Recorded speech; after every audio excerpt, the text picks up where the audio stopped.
Bon, bonjour à toutes et à tous. Bienvenue pour ce dernier cours dans le cadre de cette chaire Innovation technologique Liliane Bettencourt. Donc, je vais vous parler aujourd'hui de biomimétisme, biodégradabilité et biorecyclabilité des polymères. Et je vais un petit peu revenir sur des notions sur lesquelles on avait discuté lors du premier cours et en particulier lors de la leçon générale. Donc on va en quelque sorte boucler un petit peu la boucle aujourd'hui. Donc le programme du cours est là et j'aurai le plaisir d'accueillir pour compléter ce cours deux éminents chercheurs et collègues, Christophe Chasseneux et Daniel Taton, que j'introduirai un petit peu dans la suite, qui vont vous éclairer sur des aspects plus ciblés de la science corrélée au cours que l'on va voir ensemble. J'en profite aussi pour vous annoncer le colloque, donc c'est pas fini, c'est le dernier cours, mais il y a un colloque de fin. Et le colloque de fin sera le 6 juin 2025, et j'en profite pour vous annoncer le programme et la liste de conférenciers invités. Donc ce colloque sera très international et en anglais.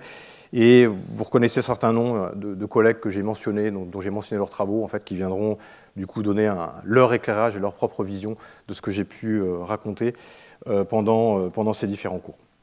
J'y reviendrai un petit peu à la fin.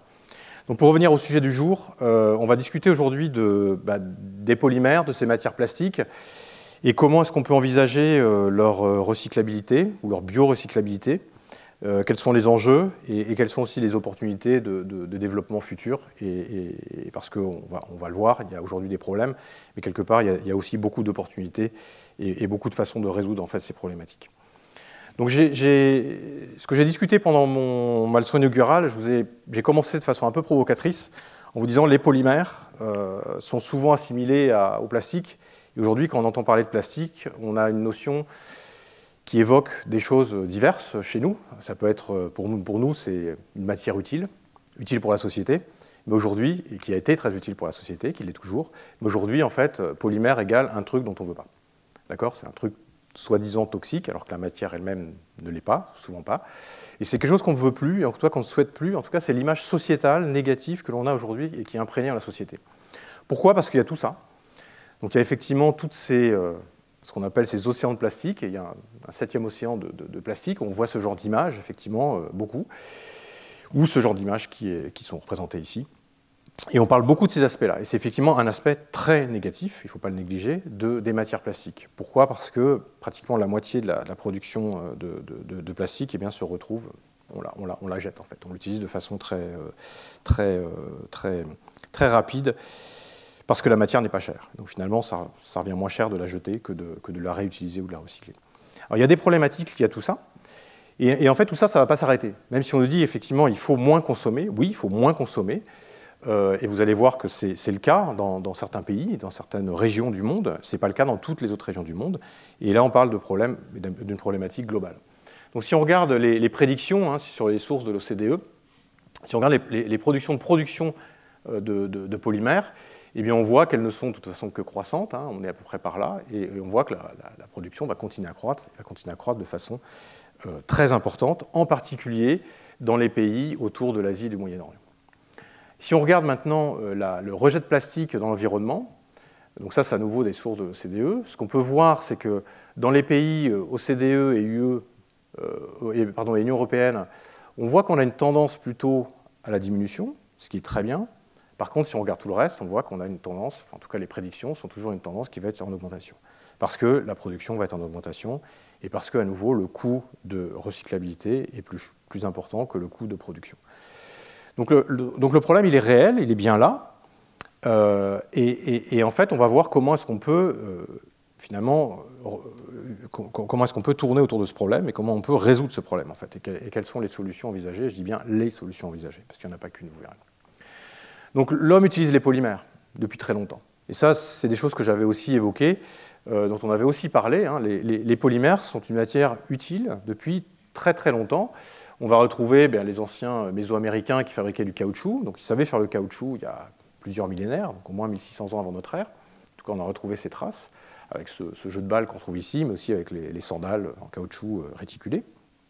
Et puis, plus ancien encore, la soie, et le fil de soie utilisé estimé entre 3000 et 2000 avant Jésus-Christ, avec le premier fragment découvert ici qui date de 2570 avant Jésus-Christ, donc où on savait utiliser, filer ce polymère particulier que maintenant on produit à l'échelle industrielle de façon simplifiée, c'est la famille des polyamides, d'accord, qu'on a discuté, parce que ce polymère, c'est principalement une protéine.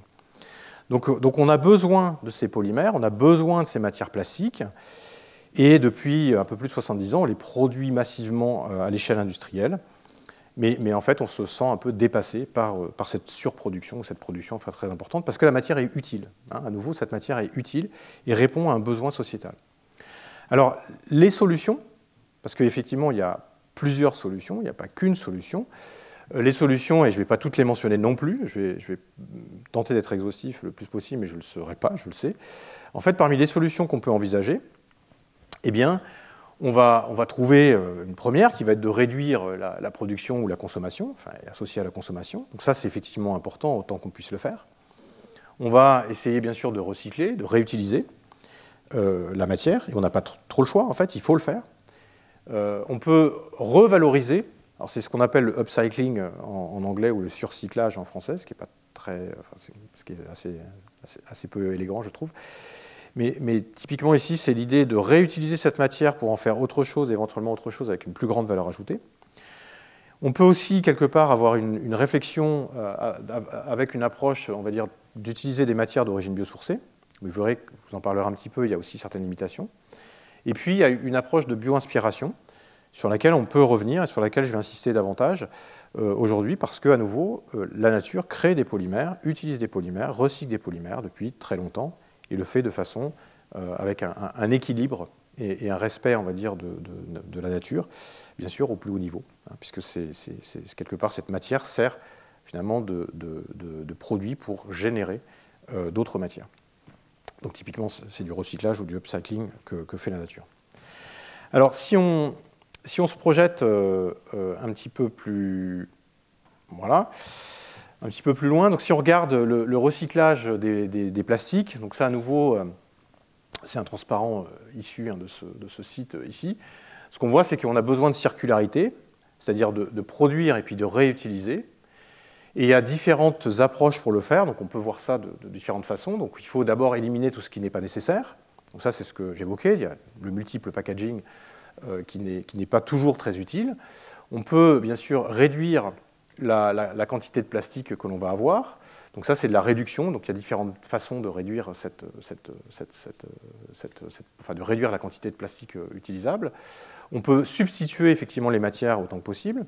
Donc là, on revient à des emballages plutôt en papier ou en carton, alors qu'on les a finalement, ils existaient déjà avant, finalement on les a substitués par des matières plastiques. On peut effectivement recycler. Ça nécessite effectivement d'augmenter la capacité de collection pour recycler. Parmi les recyclages, il y a le recyclage mécanique qui est très utilisé aujourd'hui et qui est très bien standardisé, mais qu'il faut amplifier, enfin qui peut être amplifié. Et puis il y a le recyclage chimique, dont on parlera, qui est un petit peu plus récent, même si ce n'est pas si récent que ça, mais en tout cas dans une perspective de développement économique. Et ça, Daniel donnera des perspectives plus précises sur ce sujet dans le cours en complément, dans l'exposé en complément. Donc pour valoriser les déchets plastiques dans cette perspective d'économie circulaire, il y a différentes façons de le faire. Alors je ne vais pas vous détailler effectivement tout ce que l'on peut faire, mais on peut typiquement faire de la pyrolyse. Donc on va porter à haute température et brûler notre polymère pour extraire en fait des produits, des gaz en particulier. On peut gazifier, on peut les incinérer. On peut faire beaucoup de reprocess, de reformulation mécanique. On a besoin, donc c'est des techniques émergentes, on va utiliser les micro-ondes ou des plasmas pour venir aider cette recyclabilité. Des milieux particuliers comme les milieux supercritiques. On a besoin de compatibiliser, ça c'est quelque chose dont je vais vous parler un petit peu plus, parce que quand on dit le plastique ou les plastiques, on a parfois l'impression, en tout cas dans l'image de la société, que ça n'est qu'une matière. En fait, ce n'est pas une matière, chaque plastique est différent. Et tous ces plastiques sont incompatibles les uns avec les autres. C'est comme mélanger du cuivre et du fer, ce n'est pas la même chose, d'accord ? Et on ne va pas pouvoir, on n'a pas les mêmes propriétés, on n'a pas les mêmes caractéristiques. Et donc sur certains de ces aspects-là, je vous montrerai rapidement une des solutions. Donc la valorisation des espèces plastiques, on peut le voir avec différentes perspectives. Donc bien sûr, il faut d'abord récupérer tous ces déchets. Et là, on peut récupérer, broyer, tamiser un mélange de matières qu'on va retrouver ici. Et puis, si on regarde ici, par exemple, le polypropylène, par pyrolyse, eh bien, on va pouvoir former tous ces précurseurs qui, après, eh bien, une décomposition catalytique et interaction avec certains métaux peuvent nous permettre de produire, donc avec une catalyse, une réduction particulière, différents composés qui peuvent être des composés qu'on va réintégrer dans une chaîne de production chimique. Donc ça, c'est des choses qui sont utilisées, qui sont déjà utilisées, même si bien sûr les rendements sont améliorés. On peut faire une chimie que vous voyez ici, où on va casser des liaisons, et l'enjeu c'est vraiment de casser les liaisons carbone-carbone. On y reviendra, et Daniel y reviendra de façon plus approfondie, qui est vraiment l'enjeu. Et je vous montrerai qu'on peut aujourd'hui casser et recycler des liaisons qui sont plus fragiles, entre guillemets, de façon plus efficace. Mais l'idée étant, eh bien, à partir de ces déchets, de créer des composés chimiques, petites molécules, et ces composés chimiques, petites molécules, éventuellement de les intégrer avec des composés pétrosourcés, des composés biosourcés, pour recréer des matières à plus haute valeur ajoutée. Et ces matières à plus haute valeur ajoutée, on peut les retrouver bien dans les parfums, dans la nourriture pour animaux, dans la pharmacie ou dans d'autres polymères. Bien sûr, on peut recréer d'autres polymères. Donc ça, on s'inscrit de plus en plus dans cette démarche-là. Mais cette démarche-là, effectivement, nécessite très souvent beaucoup d'énergie, en fait, pour atteindre, et bien sûr, il faut récupérer, trier, et de l'énergie pour reproduire, en fait, une matière qui va être une matière utile. Donc, si on veut le faire, effectivement, on peut imaginer qu'il faut que cette matière qu'on va recréer soit à plus haute valeur ajoutée pour pouvoir justifier, effectivement, tout le coût associé à cette production. Mais c'est des choses qui sont en plein développement, bien sûr, avec cette approche de développer une économie circulaire. Alors, je l'ai évoqué, mélanger des polymères et recycler des plastiques, ce n'est pas récupérer dans la poubelle, souvent jaune, où on met tous nos déchets plastiques. Ce n'est pas tout récupérer et tout mélanger n'importe comment, parce que ça ne marche pas. Et on a très souvent, effectivement, besoin de rajouter des agents compatibilisants. Donc ça, c'est une façon de le faire.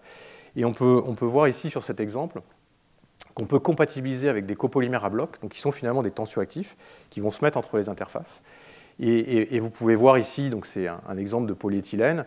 Ça, c'est du polypropylène, donc deux polymères qui sont finalement assez proches en termes de nature chimique et en termes de propriétés. Mais on voit que si on les mélange avec un certain ratio, on va perdre les propriétés. Et ces propriétés, ce sont des propriétés où on vient faire une éprouvette mécanique et en gros, on mesure la force ici par rapport à la déformation. Donc on tire dessus et on mesure la force associée. Et ce qu'on peut voir, c'est que ce mélange perd complètement ses propriétés, on n'est même pas là. Et si on rajoute effectivement des agents de compatibilisation, ici, avec quelques pourcentages, enfin en fonction du pourcentage, on peut retrouver des propriétés qui vont être intermédiaires entre les propriétés des matériaux initiaux. Donc on peut mélanger, on peut mécaniquement reformuler, mais on a besoin effectivement de rajouter certains éléments à plus haute valeur ajoutée, des polymères spécifiques, de façon à retrouver la bonne propriété derrière. Et forcément, ça a des limitations. Forcément, toutes ces approches-là ont des limitations. Et c'est pour ça que ce que je vous disais, c'est qu'il n'y a pas une solution, en fait, il y a plusieurs solutions, et en fonction du type de matière et en fonction du type de méthode de recyclage, effectivement, eh bien, il faut adapter ces différentes solutions. Et ça n'est qu'en utilisant toutes ces solutions, en fait, qu'on va pouvoir résoudre ce problème. Alors, on peut se poser la question, effectivement, comment la nature fait? Parce que je vous l'ai évoqué, la nature crée des polymères, les polysaccharides, la cellulose parmi les plus abondants, les protéines, dont on a déjà beaucoup parlé. La nature crée ces polymères et puis sait les recycler et les réutiliser. Et si on regarde d'un peu plus près, et si on regarde ici les cycles, parce qu'en fait, tout ça s'inscrit dans un cycle de la vie, entre guillemets. Donc on va pouvoir produire des matières végétales, c'est ce que la nature fait, donc grâce à la photosynthèse, grâce bien sûr à la présence d'eau. On capte le CO2, donc si en plus c'est très utile. Et puis ces végétaux, une fois qu'ils vont être détruits, donc ça peut être la feuille des arbres ou les végétaux qui pourrissent, eh bien, vont servir de nutriments. Donc là on a toute une zoologie, on va dire, de ce qu'on appelle la pédofaune, qui va servir à dégrader et réutiliser en fait, ces différentes matières organiques, avec un processus d'humification, donc c'est l'humus qu'on va retrouver. Et là, on a un patrimoine et une multitude en fait, d'enzymes et de bactéries qui vont réaliser tout ce processus. En fait. Et quelque part, on va retrouver ici des nutriments de base qui vont servir par les racines à nourrir la plante ou à nourrir d'autres plantes. Donc c'est un cycle. Et on retrouve comme ça des cycles, différents cycles. Donc on a le cycle du carbone, donc qu'on connaît, dont on parle beaucoup, mais il y a aussi le cycle de l'azote, le cycle du phosphore, le cycle de tout un tas d'éléments organiques ou inorganiques d'ailleurs. Donc la nature sait faire ce travail-là. Et l'idée, c'est pourquoi pas nous, en fait. Et pourquoi pas nous? Et bien sûr, il faut le faire de façon efficace. Donc ça s'inscrit aussi dans une démarche qu'on appelle la bioremédiation, ou le concept de bioremédiation, qui, elle, sert à utiliser, enfin, qui a pour but d'utiliser en fait des organismes vivants pour la dépollution. Donc même des choses, on va dire, qui sont induites par l'homme, une pollution qui peut être induite par l'homme, eh bien, peut être résolue, entre guillemets, par une dépollution d'origine végétale, dans ce cas-là, donc d'organismes vivants qui vont s'adapter à leur milieu. Donc c'est vraiment un phénomène d'adaptation et de darwinisme. Donc ça, c'est très prometteur, par exemple, pour les stations d'épuration. On va retrouver certaines enzymes, effectivement, qui vont être capables de dégrader dans les stations d'épuration tout ce qu'on peut produire, et pas que des matières qui sont d'origine biologique. Mais aussi, par exemple, c'est très prometteur dans les sols, c'est ce qu'on appelle la phytoremédiation. Et ici, c'est des choses qu'on va retrouver, par exemple, avec des plantes. Donc c'est des choses qui sont assez connues, hein, dont Claude Grison, qui est au CNRS, est une spécialiste, pour extraire des substances toxiques des sols grâce à des plantes. Donc c'est ce qu'on appelle des plantes hyperaccumulatrices. C'est des plantes qui vont être capables de survivre et même de se développer en fait, dans des sols qui sont très pollués, en particulier par des métaux lourds, donc qui sont très toxiques. Et c'est ce qu'on retrouve par exemple en Nouvelle-Calédonie, hein, où des arbres eh bien, sont capables d'absorber le nickel, et la conséquence c'est que leur sève devient bleue, parce qu'elle absorbe vraiment complètement le nickel. Et bien sûr, le nickel est produit dans les mines qu'on va retrouver en Nouvelle-Calédonie. Donc ce n'est pas quelque chose qui est naturel, entre guillemets, mais la nature s'adapte, et sait s'adapter, en fait, pour venir corriger quelque part ce dérèglement. Ce n'est pas toujours le cas.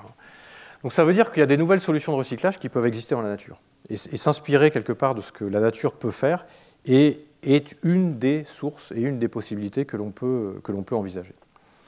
Et parmi parmi les exemples qu'on peut retrouver, il y a cet exemple qui est assez fameux, entre guillemets, alors même s'il est assez controversé, c'est ce ver, en fait, qui est un ver de cire. Et ce ver de cire, lui, est bien capable de se nourrir de plastique. Alors, il est capable de se nourrir de plastique parce que c'est un ver qui déjà était capable de consommer la cire donc dans certains environnements. Et ce qu'on peut voir, c'est que quand on prend le polymère, donc, qui est un des polymères les plus produits, donc c'est le polyéthylène ici, eh bien en seulement 24 heures, il peut le digérer, donc il peut digérer 1 à 2 cm, un film d'1 à 2 cm de long. Alors ça veut dire quoi? Ça veut dire que, bien sûr, une colonie ici de 60 larves peut digérer à peu près 60 cm². Donc ça veut dire à peu près un petit sachet de bonbons. Donc ce n'est pas la solution qui va nous permettre de dégrader tout le polyéthylène qu'on produit, qui est en millions de tonnes, d'accord? Donc c'est certainement pas la solution qui va résoudre le problème. Mais toutefois, ce qui est intéressant de voir, c'est que ces larves de papillons eh bien, ont su s'adapter et même peuvent survivre, je crois que c'est ce que je vais vous raconter ici, en fait, survivre avec uniquement du polyéthylène comme élément de nutrition pendant plus d'1 année. Donc il y a ce phénomène d'adaptation, et parmi les raisons en fait, qui ont conduit à ce phénomène d'adaptation, c'est que dans leur bactéries intestinales, eh bien, il y a certaines enzymes intestinales qui sont développées et qui sont devenues en fait, spécifiques pour l'ingestion et la digestion de ce polyéthylène. Donc ça veut dire quoi? Ça veut dire qu'en isolant et en cultivant des bactéries intestinales avec le polyéthylène, eh bien, on peut quelque part adapter ces micro-organismes et développer des micro-organismes qui vont être capables de venir dégrader ces matières particulières, même si elles n'étaient pas spécifiquement capables de le faire dans leur patrimoine génétique, j'ai envie de dire, initial. Donc il y a ce phénomène d'adaptation que la nature est capable de créer. Et il y a effectivement, on peut se dire, il y a certainement des enzymes, alors des enzymes soit par adaptation naturelle, ou soit des enzymes qu'on va créer de façon synthétique en créant des mutants, qui sont capables de dégrader certaines liaisons qu'on va retrouver au niveau des plastiques, au niveau de certains polymères. Et en fait, dans cette idée-là, hein, c'est l'exemple finalement d'une société qui s'appelle Carbios, qui est une société française basée à Clermont-Ferrand. Et c'est un peu ce qu'ils ont fait en développant, et c'est donc un premier article ici qui a été publié en 2020, et une première technologie qui a été développée en 2020 pour recycler le PET. Donc le PET, c'est le polyéthylène terephthalate, qui a cette structure chimique. et qu'on utilise énormément dans les emballages, en particulier dans les bouteilles. Donc les bouteilles en plastique sont, pour la plupart d'entre elles, faites en PET. Alors le PET, on sait quelque part le réutiliser. Donc, typiquement, on peut refaire des fibres à partir du PET, à partir des bouteilles. On fait tous les vestes polaires, typiquement. C'est des polyéthylène terephthalate pour une grande part, en tout cas, on sait le faire. Mais ceci étant, c'est une réutilisation de la même matière. Et donc, on peut réutiliser un certain nombre de fois la même matière, mais pas à l'infini, puisqu'on perd en propriété. C'est le problème du recyclage. C'est qu'en général, on perd les propriétés progressivement. Donc, on ne retrouve pas une matière qui a des propriétés équivalentes. Donc, eux, ce qu'ils ont fait, c'est qu'ils ont développé, effectivement, et screené toute une batterie d'enzymes.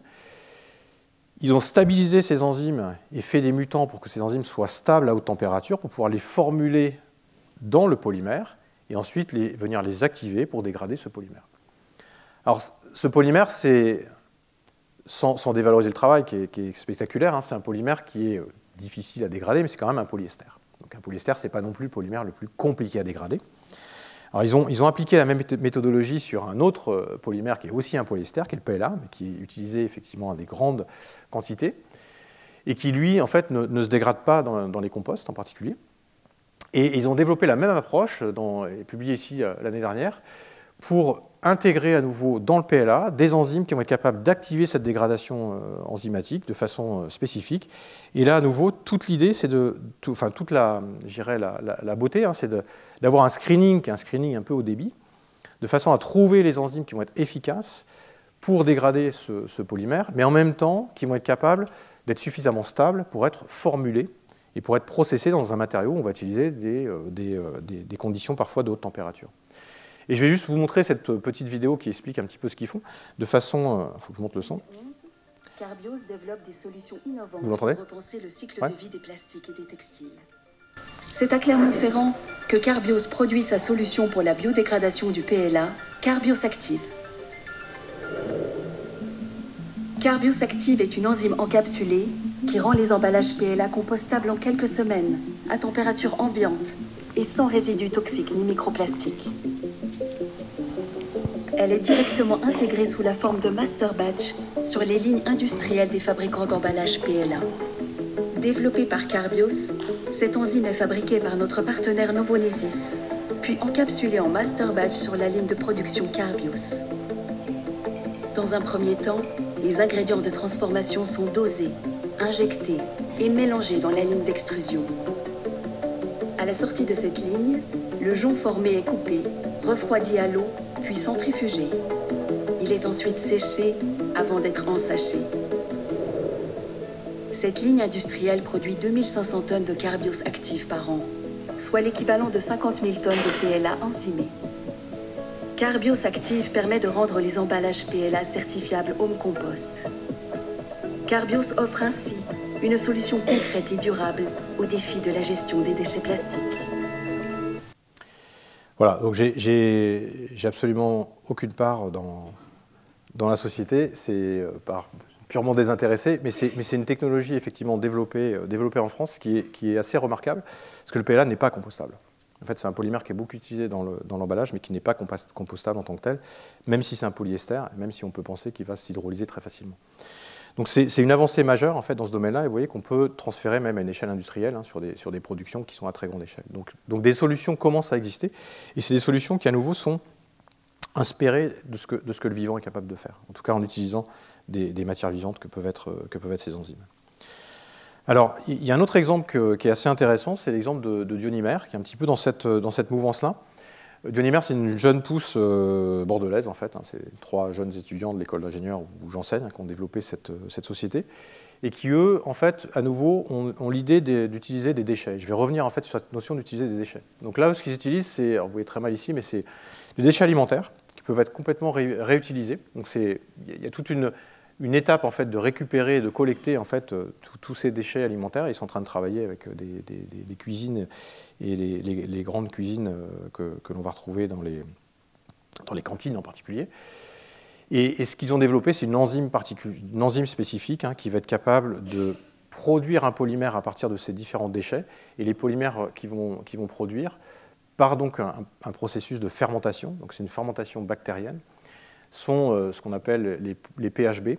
donc les polyhydroxybutyrates, qui sont ces polymères que l'on va retrouver avec cette structure chimique ici, dont le nombre de carbone et le substituant ici peut changer, et qui peut finalement donner lieu à des polymères qui vont être à la fois très rigides ou très déformables en fonction de leurs caractéristiques. Donc là, ils sont en train d'optimiser, de développer à plus grande échelle ce genre d'approche, mais c'est à nouveau en utilisant des outils biotechnologiques, hein, que quelque part on peut trouver des solutions.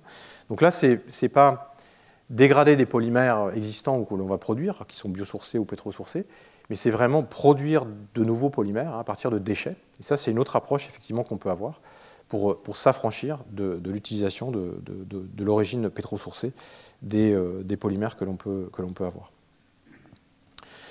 Alors, les polymères les plus abondants dans la nature, c'est des exemples que je vous ai évoqués ici, hein, et si on regarde dans la nature, et comment on va se rapprocher un peu plus près de ce que peut faire la nature, eh bien, les polymères les plus abondants qu'on va retrouver dans la nature, je l'ai évoqué, ce sont les polysaccharides en général, la cellulose en particulier, la lignine, qu'on va retrouver dans les arbres, et les protéines, qu'on retrouve à peu près partout. Donc ça, c'est parmi les polymères qu'on va retrouver de façon la plus abondante. Et donc, comme je vous ai parlé beaucoup de protéines, on peut aussi regarder quelque part comment est-ce qu'on peut recycler les plastiques et de la même façon que l'on est capable de le faire avec les protéines. Si on regarde effectivement comment la nature le fait, donc la protéine est produite, si on regarde au niveau cellulaire, dans nos cellules, dans les cellules eucaryotes, on produit des protéines, mais on va aussi les réutiliser, les recycler. Donc l'élément de base d'une protéine, c'est un peptide, et ce peptide va être lié par une liaison peptidique, qui est cette liaison CONH, qu'on va pouvoir dégrader, recycler par certains types d'enzymes.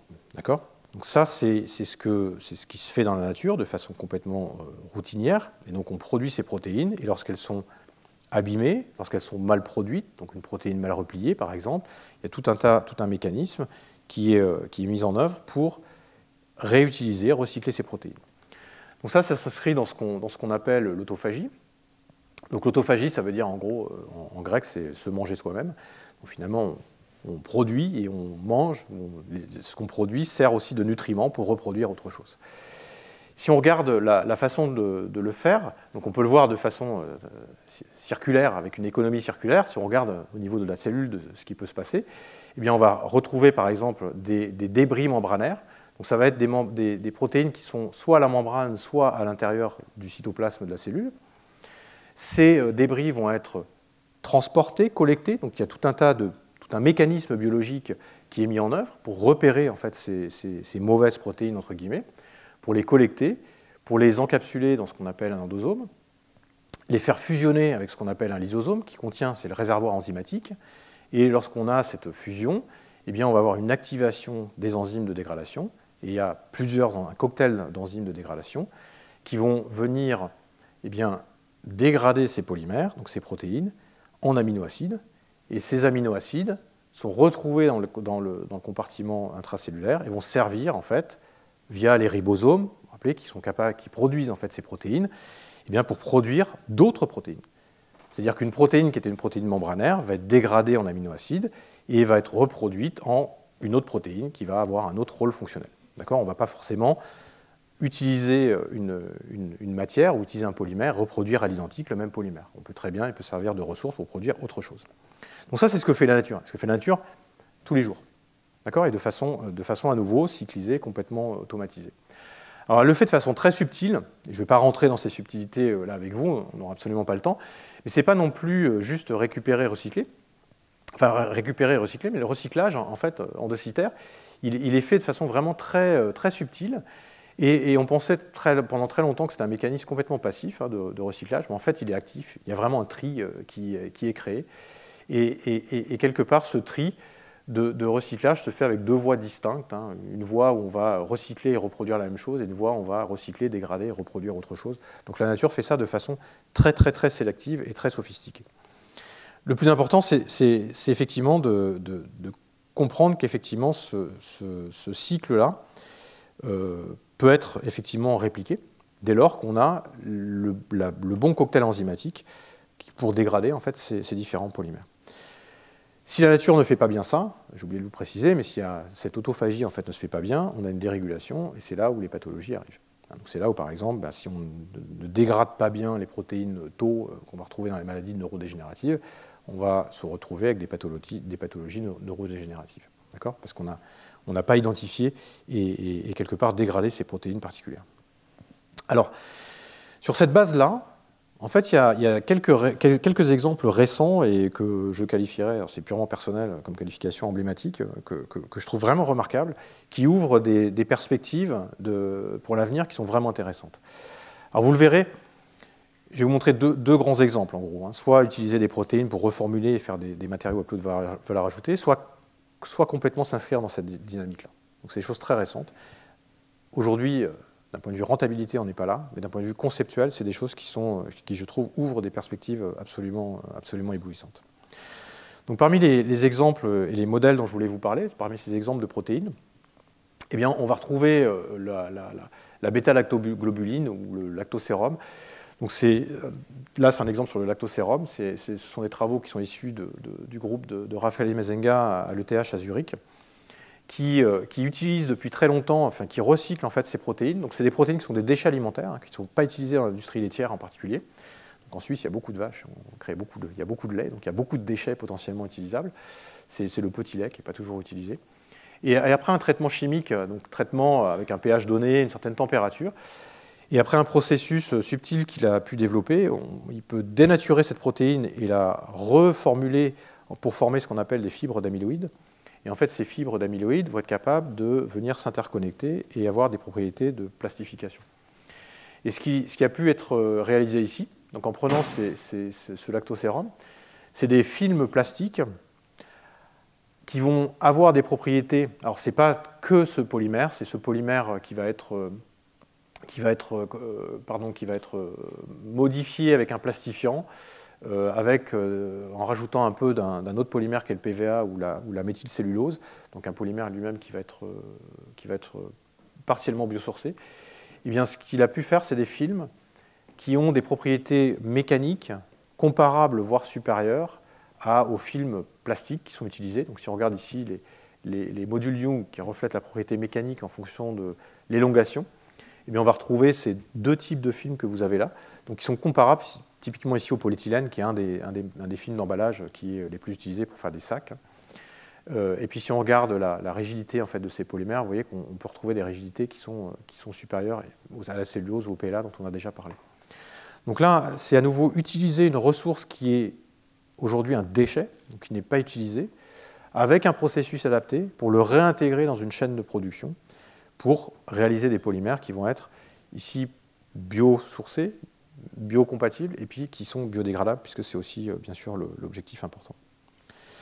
Une autre façon d'utiliser ces fibres d'amyloïdes, donc là c'est à nouveau ces mêmes fibrilles qui vont pouvoir être utilisées pour former des films.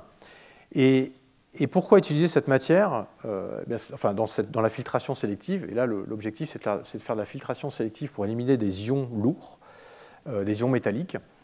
C'est que en fait, en regardant d'un point de vue pathologique et en regardant ce qui se passe au niveau médical, ces fibres d'amyloïdes qui sont responsables de maladies neurodégénératives que j'ai évoquées précédemment, eh bien, ce qui a été observé, c'est que en présence de certains ions, en particulier des ions zinc en plus haute concentration, eh bien, cette fibrillation était plus importante. Quelque part, ça traduit le fait que ces fibres ont une capacité d'interaction ionique qui est assez forte. Et donc, c'est ce qu'ils ont fait. Ils ont utilisé en fait ces fibres dénaturées, donc bêta-lactoglobuline, dénaturées pour former ces fibres d'amyloïdes, et fait des films qu'ils ont intégrés donc, sur un substrat de carbone, de carbone, et puis passer tout simplement des solutions aqueuses qui contiennent des ions métalliques, qui sont des ions métalliques toxiques qu'on va retrouver dans les eaux, en fait, qui sont utiles pour la dépollution d'eau. Et ce que l'on peut voir ici, c'est qu'en fonction, donc il y a différents ions qu'on peut être utilisés, donc des ions d'or, de mercure, de plomb ou de palladium. Et ce qu'on voit, c'est que la teneur, donc c'est en échelle logarithmique ici, donc c'est après une filtration, vous voyez qu'on a une teneur en ions qui est très largement diminuée, en particulier pour le palladium ici, lorsqu'on fait une seule filtration en fait, sur ces membranes de filtration. Et c'est une façon de le revoir ici sur le mercure. Vous avez des taux de mercure ici aqueux qui peuvent être très importants avant filtration, et après filtration, on revient à des taux qui sont à des taux acceptables. Donc ça veut dire quoi? Ça veut dire qu'on peut utiliser ce genre à nouveau de matières, qui sont à nouveau des déchets, hein, pour de la filtration d'eau à très bas coût, parce que finalement le procédé est extrêmement peu coûteux, et qui peut être utilisé un petit peu partout. Alors, ils sont même allés plus loin, parce qu'en réduisant l'or, en captant les ions d'or qu'on peut retrouver, et en le réduisant, on peut faire des nanoparticules d'or. Ce qu'ils ont montré, c'est que ces nanoparticules d'or avaient des performances catalytiques équivalentes en fait, aux nanoparticules d'or faites, on va dire, de façon séparée, ou même pouvoir former des films d'or. Donc, ce qu'ils ont mis en avant, c'est qu'ils pouvaient transformer une pollution en une matière, on va dire, à très haute valeur ajoutée. Bon, ça, c'est un petit peu de la vente, entre guillemets, un petit peu survendue. Mais ces travaux-là sont extrêmement, je trouve, extrêmement importants et quelque part montrent un peu tout le potentiel que l'on peut réaliser en comprenant ce qui se passe au niveau biologique, en prenant un déchet, en le reformulant d'une façon un petit peu sioux, et en trouvant une application effectivement qui peut être très intéressante. Dans le même esprit, ils se sont intéressés à recycler, à réutiliser les plumes de poulet. Donc, énorme production de poulet. Les plumes, on ne sait pas quoi en faire, donc c'est un déchet à nouveau qui n'est pas du tout utilisé. Et en récupérant ces déchets, donc il y a énormément de membranes de kératine en fait, qui sont à base d'amyloïdes elles aussi. Et ce qu'ils ont pu réaliser, en fait, ce sont des films qui vont s'intégrer en fait, dans une membrane. Donc c'est des fibres, c'est une membrane d'amyloïdes ici principalement, et qui va remplacer les membranes qu'on va retrouver dans les piles à combustible, qui remplacent le naphion, typiquement qui est un polymère qui est extrêmement toxique, entre guillemets, à base de dérivés fluorés. Et là, le profil environnemental est bien meilleur, bien sûr. La durabilité est radicalement différente. Bien évidemment, ces technologies-là, d'un point de vue coût, ce que l'on peut voir, c'est que le coût estimé, ici, il est relativement intéressant, puisque le coût estimé de la production, donc de la récupération des déchets, jusqu'à tout le processus en fait, de dénaturation et de formation de films, ils l'ont estimé à peu près de l'ordre de $850 par mètre carré, ce qui est à peu près 2 fois inférieur à celui du naphion aujourd'hui. La question clé ici, c'est la durabilité. Le naphion, c'est très stable, c'est très durable. La durabilité de ces films-là n'est pas encore démontrée. Et bien évidemment, c'est une solution potentielle, mais il faut rester très prudent. Sinon, tout serait déjà remplacé avec ce genre de polymère. Mais à nouveau, des solutions technologiques existent pour remplacer des matières et substituer des matières. Et là, on est vraiment dans le surcyclage, dans le upcycling. On prend un déchet qui ne vaut rien, qui n'est pas utilisé, et même qui coûte cher, entre guillemets. Et ce déchet, on le transforme en quelque chose qui a une haute valeur ajoutée. Alors, il y a un autre procédé, et qui est un procédé, je trouve, encore plus innovant, qui est vraiment basé sur le fonctionnement de la cellule, ou le fonctionnement biologique. C'est de prendre une protéine, de la transformer pour recréer une autre protéine, qui ne va pas forcément être la même. Et ça, ce sont des travaux très récents, développés dans l'équipe de Stellacci à l'EPFL, donc à Lausanne, en Suisse toujours. Un procédé qu'il a appelé le procédé NACRE, donc qui veut dire Nature Inspired Circular Economy Recycling. Donc c'est vraiment utiliser un recyclage et une économie circulaire inspirée de la nature. Et le concept, il est simple, il est décrit ici. Vous prenez un mélange de protéines, vous allez dépolymériser ces protéines, recréer donc les aminoacides. Et ces aminoacides que vous avez ici déconstruits à partir de la protéine, vous allez resynthétiser une autre protéine, donc une protéine 4, qui n'est pas la même, qui n'est pas forcément la même, qui peut être la même, mais qui n'est pas forcément la même. Et vous pouvez faire ça, en théorie, à l'infini. D'accord ? Je dis bien en théorie à l'infini. Parce que c'est une source qui est effectivement une source inépuisable. Alors, ils ont démontré le concept, et ce concept a été démontré donc sur différentes protéines. Donc, toute la difficulté, c'est de pouvoir dégrader ces protéines jusqu'à l'aminoacide individuel, parce que en fait, les enzymes ne dégradent pas tout et pas tout de la même façon. Donc ils ont pu démontrer ici sur une protéine modèle, donc sur différentes protéines, ici sur la fibroïne, qui est la protéine de la soie en fait, qui peuvent dégrader ces protéines. Donc on retrouve toute la collection d'aminoacides. Donc ça, c'est les références de la protéine naturelle, et c'est ce qu'on va retrouver au niveau de recyclé. Donc on retrouve tous les aminoacides. Donc ils peuvent mélanger en fait plusieurs types de protéines pour retrouver une composition en aminoacides plus riche. Parce qu'en fonction de la protéine qu'on veut reconstruire, on va avoir des concentrations de ces différents aminoacides. Et ce qu'ils ont pu montrer, c'est qu'ils ont recyclé en fait, la protéine de soie en une autre protéine qu'on appelle la GFP, qui est la protéine verte fluorescente, la Green Fluorescent Protein. Pourquoi? Parce que ça peut se voir, parce qu'elle est fluorescente assez facilement, cette protéine, parce qu'elle a cette propriété de fluorescence. Et ce qu'on peut voir, c'est les propriétés de fluorescence de la protéine native par rapport à celle qui est recyclée, qui sont quasi équivalentes. Ici, c'est le contrôle négatif, hein, quand il n'y a pas l'outil de production. Et l'outil de production, en fait, c'est un cocktail, ce qu'on appelle des TXTL, c'est un cocktail qui est extrait en fait, du milieu cellulaire. On va retrouver en fait, toutes les propriétés, en particulier le ribosome dont on a besoin pour recréer ces protéines. Donc c'est une machinerie synthétique qui mime ce qu'on retrouve au niveau biologique pour venir reproduire ces protéines d'intérêt en mettant l'ARN pour coder la protéine que l'on veut resynthétiser. Exactement ce qu'on a évoqué, hein, où c'est l'ARN qui code via le ribosome la synthèse des protéines dans le milieu biologique. Donc ça, on peut le faire d'un point de vue complètement artificiel. D'accord ? Alors, ils sont allés un petit peu plus loin en montrant qu'on pouvait créer un matériau et là, créer quelque chose à plus grande quantité, en plus grande quantité, parce que la limitation aujourd'hui, c'est les quantités en fait, qu'on est capable de produire. Donc toujours avec cette même approche, hein. Ça c'est des travaux qui datent de l'an dernier, qui sont assez récents, où ils ont mélangé en fait, ces trois types de protéines de façon à avoir une source en aminoacides qui est importante, et puis recréer en fait, une autre protéine, qui est un mutant en fait, de la GFP, de cette même protéine, mais qui peut être réticulée cette fois-ci. Et ils ont fait en fait, un hydrogel à partir de cette protéine, et pour faire donc, ce que vous voyez ici, hein, qui a des propriétés mécaniques qui ont été mesurées, mais ce qui est important ici, eh bien, c'est qu'ils ont dû passer à une production qui est plus grande, et donc passer d'une production qui va de 500 ml à 10 litres. Donc on s'inscrit déjà dans des volumes de production qui sont plus importants, avec une concentration en mélange protéine qui va de 1 à 5 mg par ml. Donc on commence à produire une matière raisonnable. Alors, on est très très loin hein, des millions de tonnes que l'on produit. Hein. Ils sont passés à un système d'expression biologique, en fait, ça c'est pour produire, hein, c'est la biologie pour produire la protéine d'intérêt à un lysat cellulaire, c'est-à-dire un mélange en fait, cellulaire, qu'on a tout simplement soniqué. Et là, on a une production qui a augmenté à peu près de 1 à 10 mg par litre de ferment, ce qui veut dire que le coût de la production, donc, était de 19 000 € pour la protéine d'avant, est passé à 1 500 € par milligramme.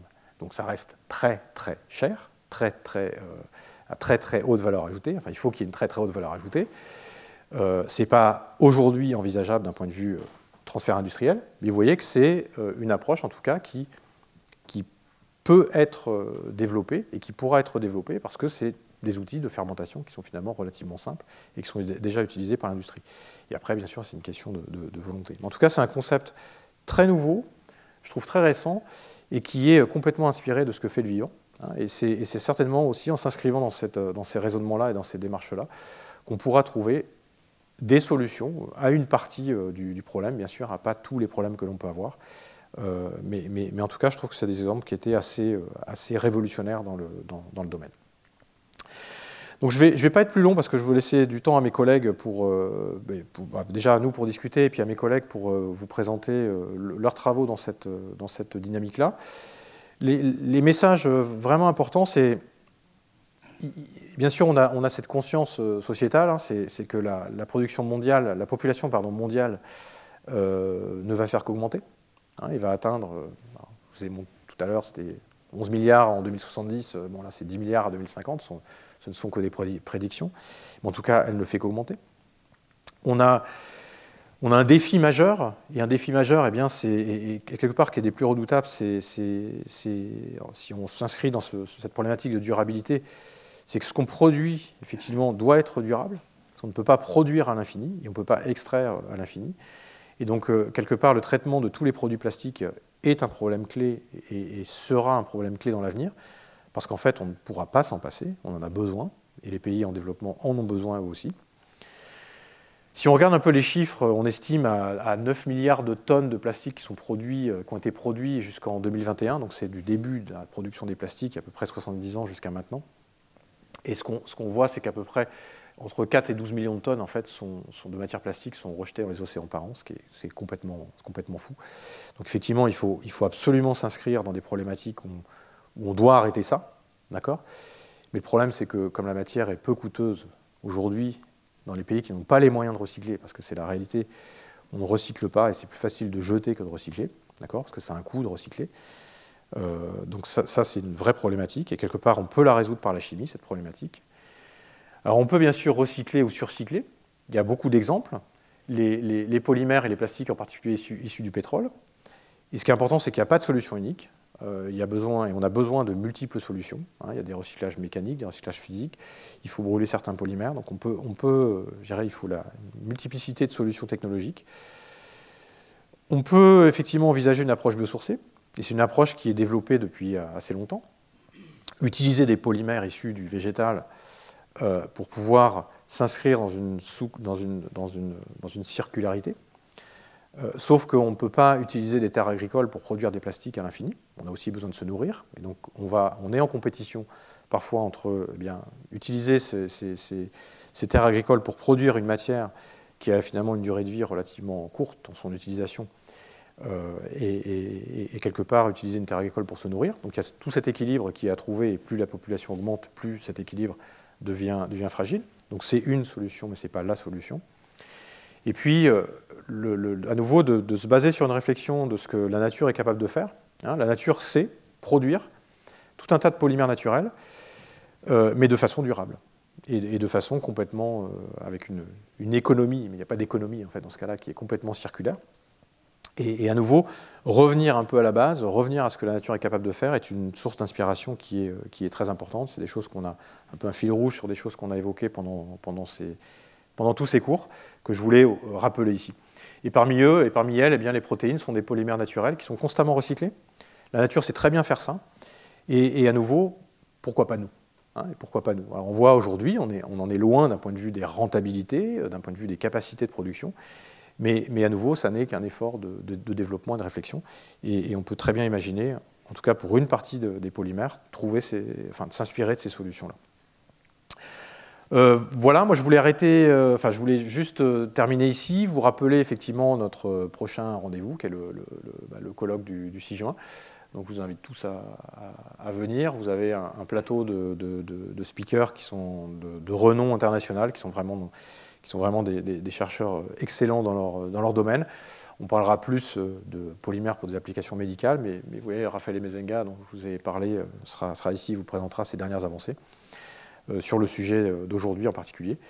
Et puis je voulais juste terminer en introduisant les deux speakers du jour. Christophe Chasseneux, donc, qui nous vient de l'Université du Mans, et qui va vous parler justement de l'utilisation de protéines pour des formulations technologiques un petit peu avancées. Et puis Daniel Taton qui vous parlera du recyclage, d'essayer de la prédiction, ou en tout cas de la projection de développement de polymères aussi. On doit pouvoir faire des polymères aujourd'hui en codant de la dégradabilité. Donc c'est vraiment par la chimie, et comment la chimie peut apporter des évolutions positives dans ce domaine-là. Et moi je voulais terminer par vous remercier. Et puis bien sûr, avec le plaisir d'échanger une dernière fois avec vous. Merci.